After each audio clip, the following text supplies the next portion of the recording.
చంద్రబాబు సర్కార్ అధికారంలోకి రాకముందు ఏదైతే మేము అధికారంలోకి రాగానే కరెంటు ఛార్జీలు ఇక పైన పెంచబోము, బాదుడే బాదుడు అని ఒకప్పుడు నా ప్రభుత్వం మీద బురద చల్లినటువంటి జగన్ తన ప్రభుత్వం వచ్చాక దారుణంగా ఛార్జీలు పెంచాడు. కరెంటు ఛార్జీలు 9 సార్లు పెంచాడు. మేము వస్తే ఛార్జీలు పెంచబోమన్నాడు. ప్రజలందరూ కూడా కరెంటు ఛార్జీల విషయంలోనే మధ్యతరగతి ప్రజలు జగన్ సర్కార్ మీద తీవ్ర ఆగ్రహం వ్యక్తం చేశారు. ఎందుకంటే మధ్యతరగతిని కూడా పేదల జాబితాలో చేర్చేసి రేషన్ కార్డులు ఇచ్చేసి వాళ్ళకు కూడా సంక్షేమ పథకాలు ఇచ్చేశాడు. కానీ ఈ కరెంటు ఛార్జీల బాధుడు మాత్రం మధ్యతరగతి మీద తీవ్రమైనటువంటి కోపానికి కారణం, మధ్యతరగతి ఆగ్రహానికి కారణమైంది. అది జగన్ ఓటమిలో వన్ ఆఫ్ ద రీజన్. అదొక్కటే కారణం అన్న, అది కూడా వన్ ఆఫ్ ద రీజన్.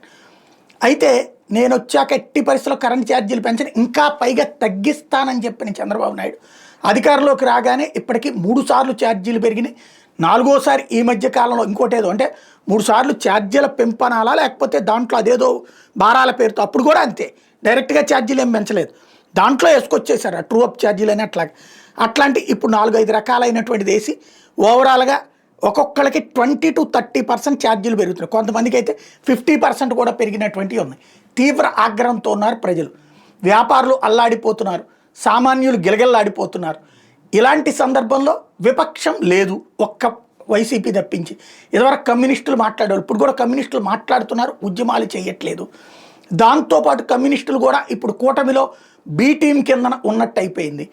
ఇక ఏకైక వ్యక్తి జగన్మోహన్ రెడ్డి దీని మీద మాట్లాడతారా లేదంటే, ఇప్పుడు జగన్ ఇవాళ తన ప్రెస్ కాన్ఫరెన్స్ సందర్భంగా విద్యుత్ ఛార్జీల మీద పోరాడతాం అని ప్రకటించడంతో జగన్ ఏదైనా టేకప్ చేస్తే ప్రభుత్వం దాన్ని కంట్రోల్, అంటే దాన్ని సరి చేసుకునే ప్రయత్నం చేస్తుంది. లైక్ రైతులకు కనుక గిట్టుబాటు ధరలు, మద్దతు ధరలు ఇప్పించి ఏర్పాటు చేయడం, ఇంటర్వ్యూన్ అవడం లాంటి.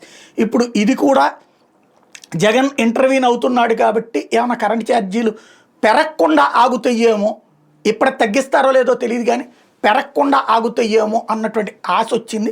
జగన్ అయితే కరెంట్ ఛార్జీల మీద పోరాటాన్ని ప్రకటించాడు.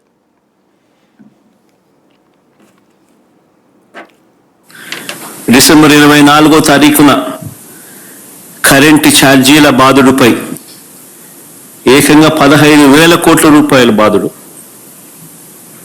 ఎన్నికలప్పుడేమో కరెంటు ఛార్జీలు తగ్గిస్తానన్న ఈ పెద్ద మనిషి తగ్గించకపోగా ఎన్నికలు అయిపోయిన తర్వాత ఏకంగా సంవత్సర కాలం తిరక్క మునిపి ఏకంగా 15,000 కోట్ల రూపాయలు కరెంటు ఛార్జీల బాధుడు ఆయన బాదుతూ పోతే, ఆ కరెంటు ఛార్జీల మీద నిరసన తెలుపుతూ డిసెంబర్ 24వ తారీఖున పోరుబాట నిర్వహించింది కూడా వైఎస్ఆర్ కాంగ్రెస్ పార్టీ.